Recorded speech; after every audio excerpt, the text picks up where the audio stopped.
simțeam după meciul tur că e momentul nostru. Trebuia doar să o arătăm pentru că 90 de minute și să ne îndeplinim obiectivul. Pe teren propriu suntem de neînvinși, pot spune. Avem niște fani extraordinari și mă bucur din tot sufletul că i-am făcut mândri de noi. Universitatea Craiova's stunning victory over İstanbul Başakşehir in the UEFA Conference League playoffs was a monumental achievement in the Romanian club's history, returning them to the main draw of a European competition for the first time since 1991. For their local duo, midfielder Baiaram and forward Stefan Baiaram, it left an indelible mark. Ceva magic. A fost cea mai frumoasă seară din viața mea de până acum. Să văd 30.000 de oameni, cum mă strigă numele, cum mă aplaudă, cum sunt alături de noi. A fost ceva de nedescris, nici în momentul de față, cum am zis, nu realizez ceea ce s-a întâmplat. Când s-a terminat meciul, m-am emoționat, sincer, pentru că realizez ce impact are această performanță asupra orașului, asupra prietenilor mei, familiei mele și, clar, este un moment de mândrie enorm. Am sunat-o pe iubita mea și după pe tatăl meu, că este foarte mândru de mine și a început să plângă. A realizat și el că am făcut un lucru foarte mare și că mai ales că am reușit să înscriu și să-mi ajut echipa să câștige. S-a bucurat extraordinar de mult pentru că știu câtă pasiune pune pentru această echipă. Based in Craiova, the biggest city in the Romanian province of Oltenia, the club were formed in 1948 by students and professors at the Institute of Electrical Machines and Apparatus. They are known as the Science. They endured mergers and dissolutions over the years, but won 7 domestic trophies across the 70s and 80s, becoming the first Romanian club to reach a European semi-final in 1983. They also remain the only club from Romania to have beaten teams from Europe's top 5 leagues, laying the foundations for Romanian football clubs to flourish on the international stage. Nobody is more familiar with their journey than former striker, head coach and now honorary president, Florin Costea. E ceea ce așteptam de foarte mult timp. Este o relegitimare, am spus, a Universității Craiova pentru competițiile europene.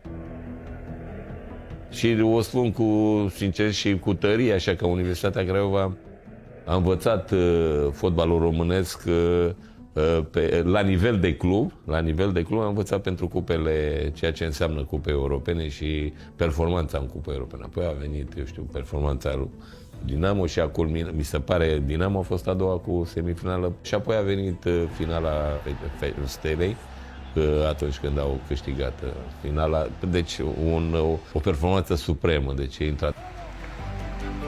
Pentru mine, personal, eu am familia, copii, nepoții, soția și așa mai departe, care reprezintă punctul forte al meu personal. Iar în partea imediat care este Universitatea Craiova. Toată viața mea am fost legat de această echipă.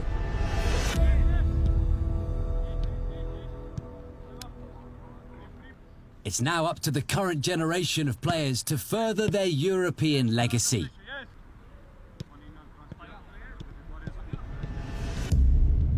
With their city and fan base firmly behind them. I'm from Craiova, born and raised here, around the stadium.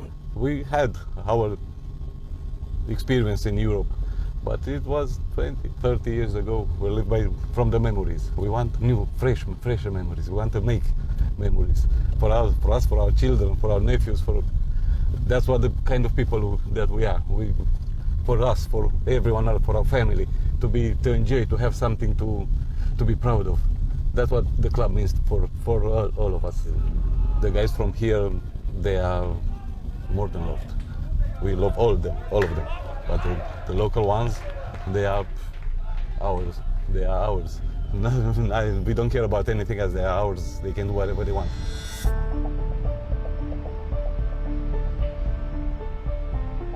Țin minte, mergeam acasă, intram pe YouTube și ascultam imnul echipei mereu, eram înnebunit. Și da, ca să ne ducem la momentul de acum, momentul în ziua de azi, să reprezint clubul și să port această stemă pe piept este cea mai mare mândrie. De când m-am apucat de fotbal, m-am apucat cu gândul să ajung la Universitatea Craiova, să îmbrac acest tricou, să am acest număr și să iau un titlu și să joc în Europa. Acesta a fost visul meu de când m-am apucat de fotbal. Pentru mine, faptul că poate un copil din acest moment, în 30-40 de ani, își va aminti de meciul de aseară și de ceea ce am realizat, este o bucurie enormă. Din punctul meu de vedere, la acel nivel trebuie să încercăm și noi să ajungem și să rămânem. Pentru că este un oraș care respiră fotbal, un oraș. Eu m-am născut aici, de când te naști știi de Universitatea Craiova și nimic mai mult. Știi că trebuie să mergi la stadion, știi că cele mai frumoase culori sunt alb și albastru. Și da, cred că locul Universității Craiova trebuie să fie în competiții europene an de an și să câștige trofee mereu.